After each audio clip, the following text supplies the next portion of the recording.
عجبتني قوي تصرفات جوز صاحبتي، وبقى داخل في دماغي قوي وشدت له على الاخر. بيتقلبس من عند صاحبتي من لبسها، وبصراحة انا احلى منها وملانة عنها شوية، علشان كده لبسها كان بيبقى ضيق عليا قوي. صاحبة الحكاية النهاردة بتحكي وبتقول: انا مدام منى، عندي 23 سنة، متجوزة واتطلقت.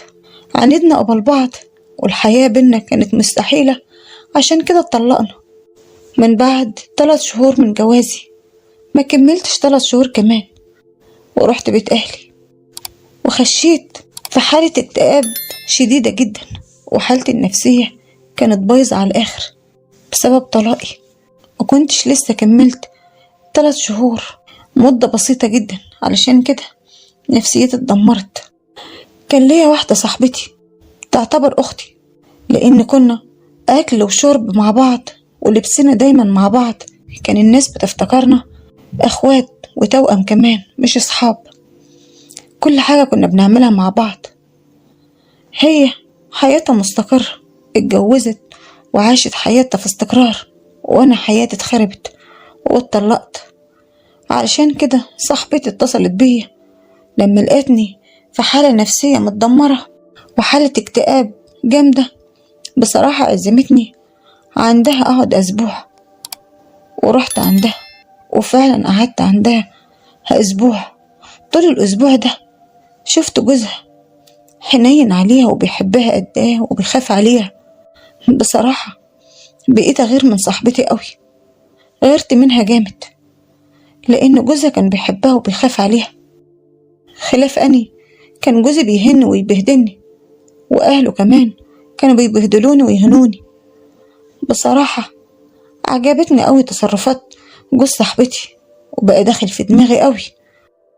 تصرفاته خلتني بقيت مشدوداله وشدت له على الآخر. بيتقلبس من عند صاحبتي من لبسها، وبصراحة أنا أحلى منها وملانة عنها شوية، علشان كده لبسها كان بيبقى ضيق عليا قوي. وكنت بحاول بأي طريقة اللي أنا أغري جوز صاحبتي وخليه يبصلي والفت انتباهه ليا. وبدل ما اقعد اسبوع عندها، قعدت فترة كبيرة انا وهي وجوزها. بقينا نخرج سوا، نتعشى بره ونسهر ونقعد في البيت. في وقت صاحبتي حملت، حملها جه بتعب، الدكتور قال لها لازم تستريحي في السرير. علشان كده انا اللي خدت بالي من جوزها، بقيت اعمل له كل حاجة، اكله وشربه وحتى كمان لبسه انا اللي كنت بختاره له، لان صاحبتي كانت دايما تعبانة ونايمة في السرير، وبقى جوزها هو مسؤول مني، انا اللي بعمل له كل حاجة.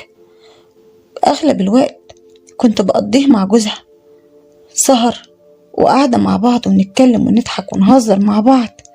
علشان كده انا خدت عليها قوي.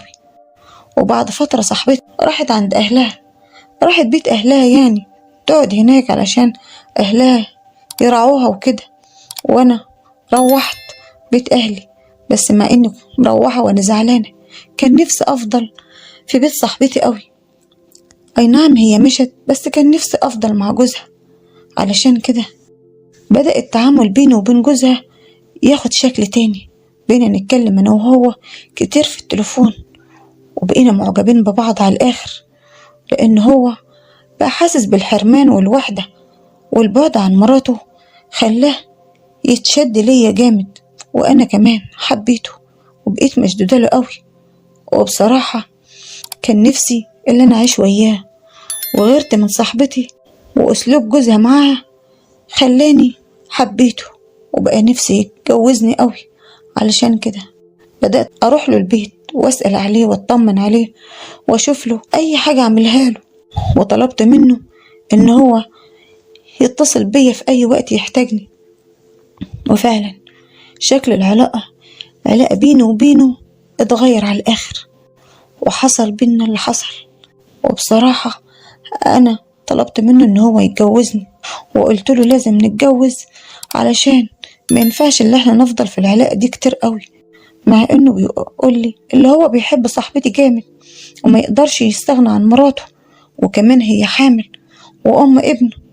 انا طلبت منه، قلت له لازم تنظم بينه وبينها الايام، ما احنا هنبقى زي الاخوات، وكمان احنا اصحاب، يعني عادي العلاقة بينا هتبقى عادية خالص، وهنبقى اخوات، ما تقلقش من الموضوع ده. وفعلا بعد ما حايلة مني اتجوزنا، وقعدنا فترة نتقابل في شقتها، في شقة صاحبتي، وعلى سريرها، وكمان كنت بلبس هدومها. مش عارفة ايه اللي وصلني لكده، بس اعمل ايه؟ لقيت في جوزها الحنية والحب والحرمان اللي انا كنت عايشة فيه، واللي انا كنت شايفاه من جوزي الاولاني. وبعد ما مراته اللي هي صاحبتي خلفت ورجعت شقتها ورجعت لحياتها الطبيعية، جوز صاحبتي اللي هو جوزي دلوقتي بعد عني وبقى عايش حياته لمراته وابنه، وتجنبني خالص.